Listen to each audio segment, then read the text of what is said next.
Hey, what's up guys? Welcome to Inside the Mind, where we talk about online marketing strategy, what it is, why it's important, and why you should care. In the last episode, we talked about content development specifically as it relates to blogging, but really a lot of those concepts we were talking about can be applied to many different forms of content, such as video. This week we're going to talk about strategic networking because what's the point of developing content if no one's going to see it? Now, believe it or not, there's always going to be someone in the world who could benefit from your content. In fact, I can guarantee you that there's someone posting online right now a call for help that you can answer. The trick is you need to know how to find them. Now, we're going to talk a little bit about keywords, but don't claim up because I'm not talking about SEO. Keywords, when it comes to building your strategic network, really means understanding the phrases that your potential customers are using.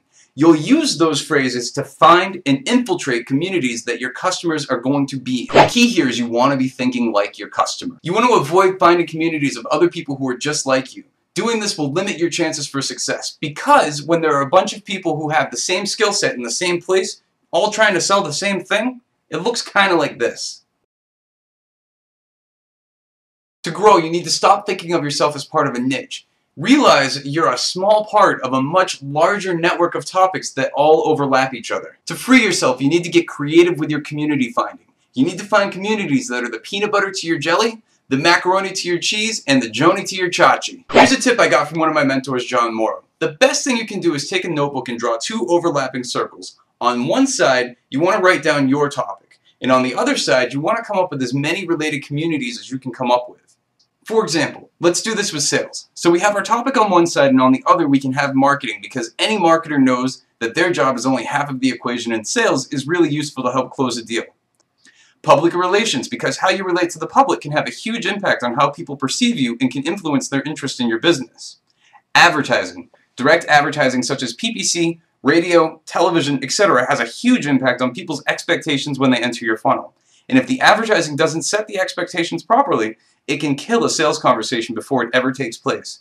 You can tell advertisers what kind of words you can use to increase your chances of making the sale. Blogging. When you're writing a blog, it's usually a smart move to make your content get more people interested in buying your product. When your focus is on sales, you can give very valuable insights on how to get readers to say yes when they're reading your articles to ease the decision to spend money with you. And making more sales is a huge problem a lot of bloggers have. And you can go on and on like this. If you really sit down and brainstorm it, you can really come up with about 5 to 10 topics that easily connect your topic with other communities. Pause this video and write down at least 5 to get yourself started. Okay, next we're going to fill in this middle circle by finding communities that are related to each one of these topics. The best way to do that is to search Google with your keywords and then add forum or community to the end. You can also find active blogs by searching Alltop or Technorati. And you can click on either one of these two videos to learn more about those platforms. And when you find a potential place to start building your strategic network, the main thing you want to make sure of is that that place is active with comments from other community members. Once you find an active community, look through as much of the content as you can on there. In forums, look for the discussion threads with the most conversation going on, and with blogs, look for the posts with the most comments. All that's left is to start engaging with all the new stuff that they come up with. Now there's a right way and a wrong way to engage. Hey, you know, I could really use this thing right now, and I'm kind of looking for some help. Like, I don't know what I could do.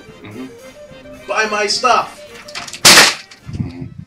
Also with blogs, adding an insightful and thought-out comment to the end of the article can really help you to stand out to other commenters as well as the owner of the blog.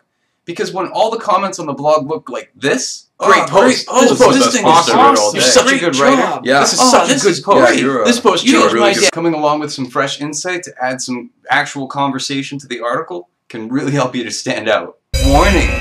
Warning!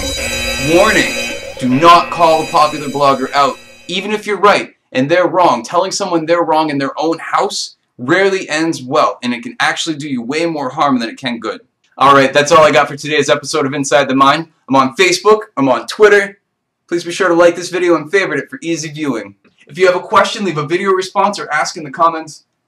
And subscribe if you want to be the first to know when the next episode comes out. Click the button.